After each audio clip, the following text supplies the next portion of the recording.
Today on Venture Kills, we're going to get controversial. We're going to stir things up. We're going to make people mad. But first, I'm going to have a sip of this delightful herbal tea.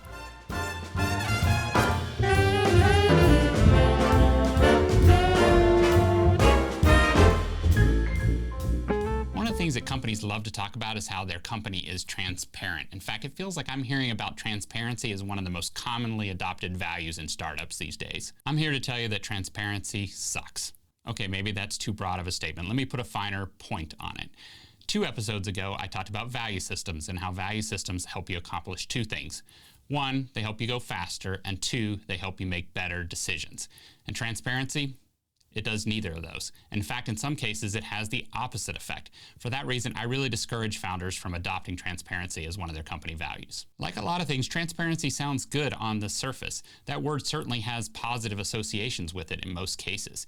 And we want people to be transparent in certain situations. For example, we want our politicians or our government to be transparent. After all, they work for us, so we should be able to know what they're up to, right? So if transparency is so good in politics and in government and in other cases, why is it wrong for businesses? Well, let's dig into it. Number 1, true transparency just really isn't achievable at scale. Let's start with a bit of an extreme example about how transparency doesn't scale. Let's say you build your company up to the point that it's so successful that at some point you take your company public. Now, if you're going to operate under true transparency, then your employees are going to have lots of access to material non-public information all the time, which is going to make them inside traders, which means they won't be able to trade the stock even during open trading windows. You see, executives and board members, they often have access to material non-public information like M&A transactions or other things that could materially impact company performance.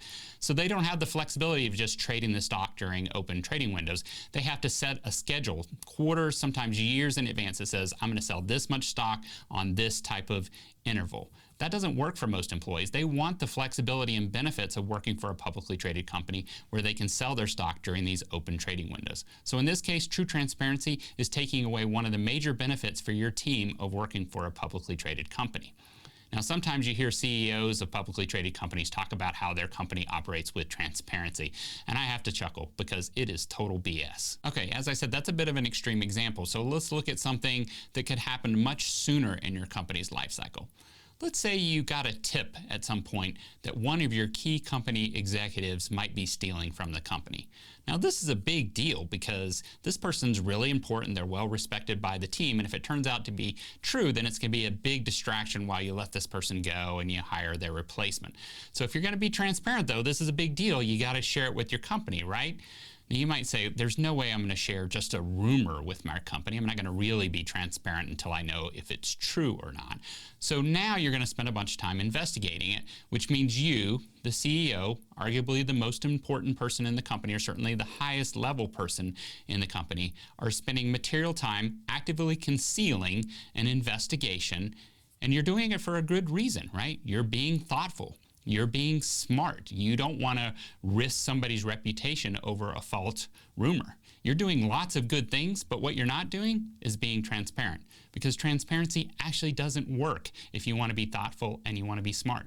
In this example, hopefully you'd make the right choice to choose employee privacy over some weird bar around transparency. And there's so many scenarios like this that don't involve employee privacy, but involve transparency causing you to share information that is rash or not complete. Or you can wait and get complete information, but then you're not being transparent. I love to ask CEOs who are committed to transparency 6 or 7 different scenarios just right off the cuff, and I say, what would you do in this situation? And in a lot of those scenarios, which are a lot like this privacy one, people would say, well, in that case, I would wait until X, or I wouldn't share that information because of Y.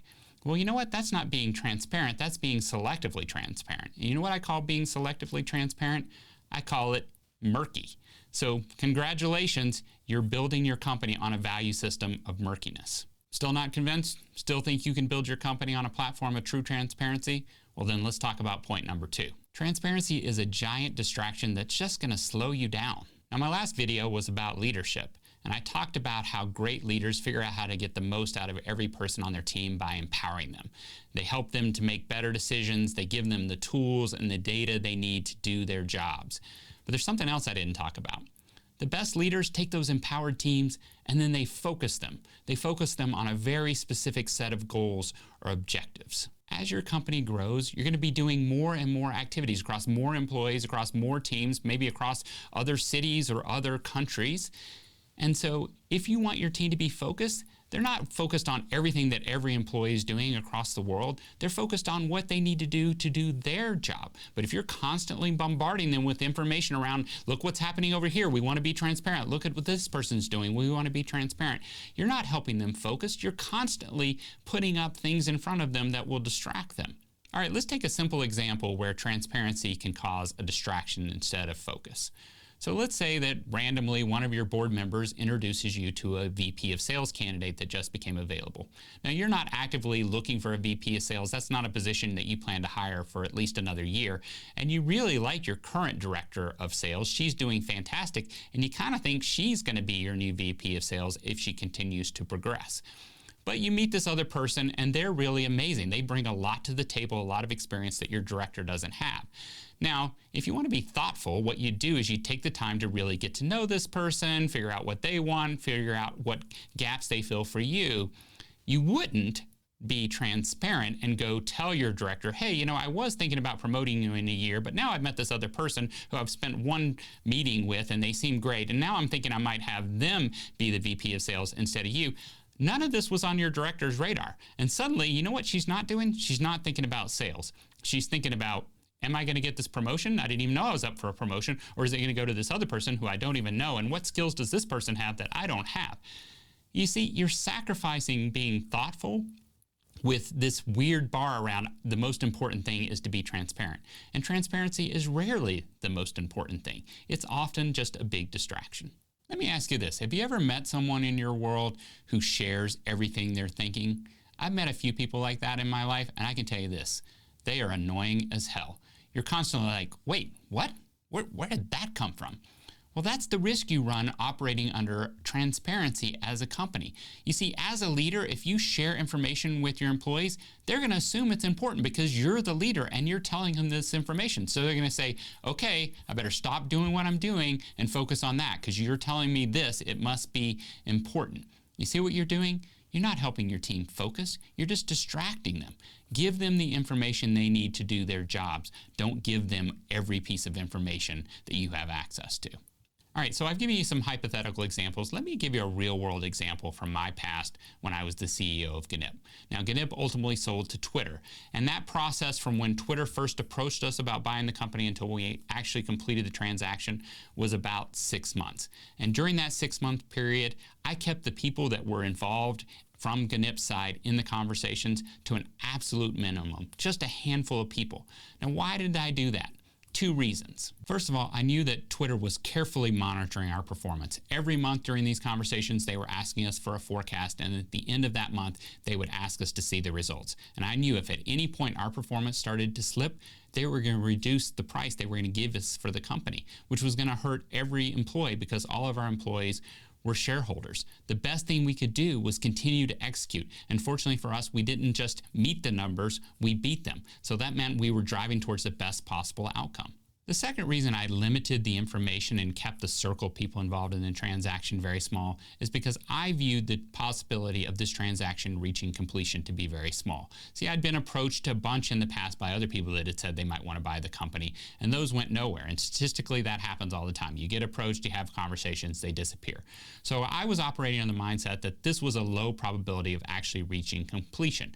And the best thing we could do was continue to execute the business. Now, if I'd shared, hey, we're in conversations with Twitter, then suddenly people are thinking about, well, what does that mean in terms of how much money I'm going to make from my stock? What does that mean in terms of my job? Am I going to have the same job? Am I going to have a different job? Am I even going to have a job? So suddenly people aren't doing their jobs, running the business, which will ultimately maximize their shareholder value. Instead, they're distracted about something that I viewed as low probability. Giving people the information they need to do their jobs was the most important priority for me. In this real-world example, I was so thankful that I didn't have the unnecessary burden, the handcuffs of trying to operate under some veil of transparency.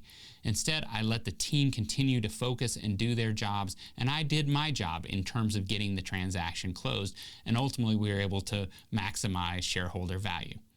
You see, transparency is not a tool to help you go faster. Far too often, it's a giant distraction. If you're the leader and you're sharing information, people will assume it's important, and so they'll stop what they're doing and they'll pay attention to it.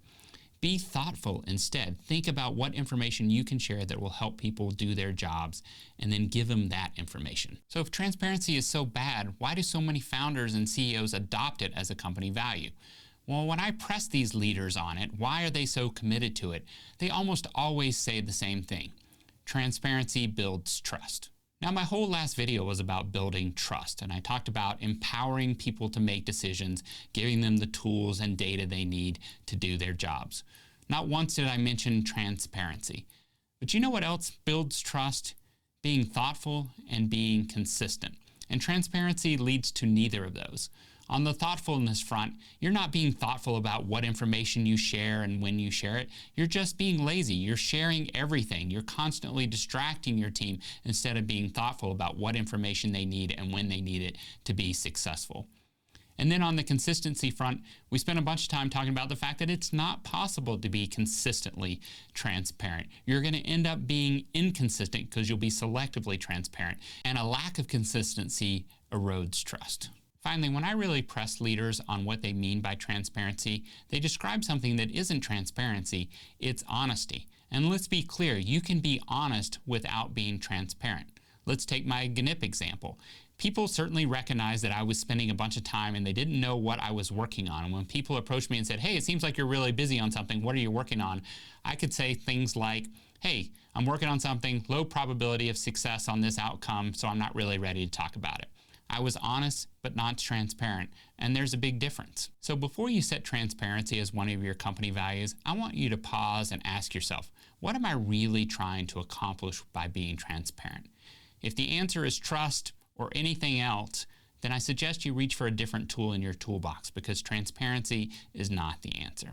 Okay, that's it. If you enjoyed this episode, please hit the like button. If you're enjoying this content overall, please subscribe to the channel. And if you want to know when the next episode is going to be available, hit that little bell icon. Okay, that's it. We'll see you on the next episode. Cheers.